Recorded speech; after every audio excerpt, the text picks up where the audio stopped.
سے یا صمد نکل گیا. صمد تو اللہ کا نام ہے، اللہ الصمد.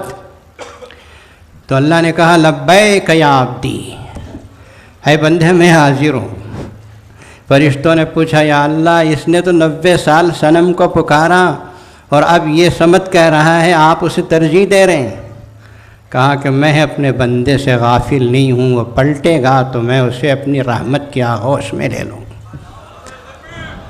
حاضرین، ہارون الرشید کے پاس ایک دیہاتی کچھ مانگنے کے لیے آیا.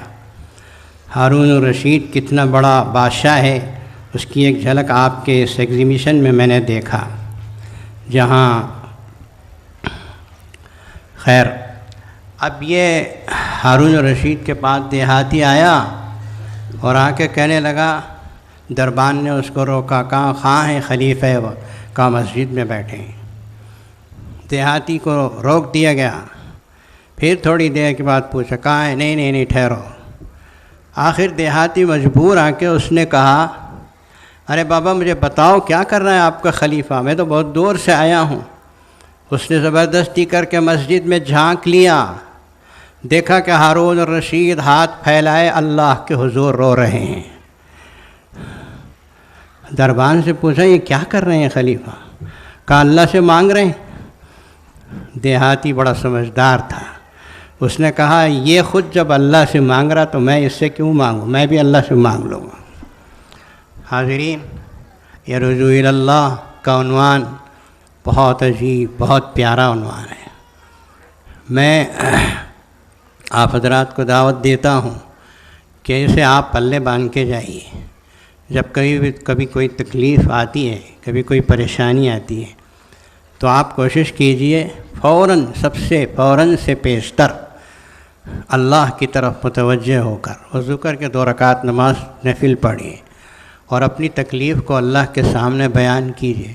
ہاں، ہمارے آقا صلی اللہ علیہ وسلم چپل کا تسمہ ٹوٹتا تھا تو پہلے اللہ سے مانگتے تھے، پھر اسباب اختیار کرتے. قابل اس کے کہ مجھے وقت ختم ہو گیا کہ پروانہ اجل آ جائے، میں آپ حضرات کو قرآن مجید کی ایک آیت تحفے میں دینا چاہتا ہوں آج کے اس موقع پر. یا ایھا الذین آمنوا اطیعوا اللہ واطیعوا الرسول، اے ایمان والو اللہ کی اطاعت کرو، اللہ کے رسول کی اطاعت کرو. چھوڑ دو وہ ساری چیزیں جو غلط کر رہے ہیں، شادی بیاہ میں اسراف، لاکھوں روپے اڑانا، نمود و نمائش، تکبر و غرور، آپس کا نفاق، جو کچھ کے برائیاں آج معاشرے میں ہیں ان سب کو چھوڑنا پڑے گا، ترک کرنا پڑے گا. اطیعوا اللہ واطیعوا الرسول بہت بڑا عنوان ہے. پھر آگے اللہ تعالیٰ نے فرمایا وَلَا تَنَازَعُوا فَتَفْشَلُوا، آپس میں جھگڑے مت کرو تم بزدل ہو جاؤ گے. وَتَذْهَبَ رِيحُكُمْ، اور تمہاری ہوا اکھڑ جائے گی. آج یہی ہو رہا ہے.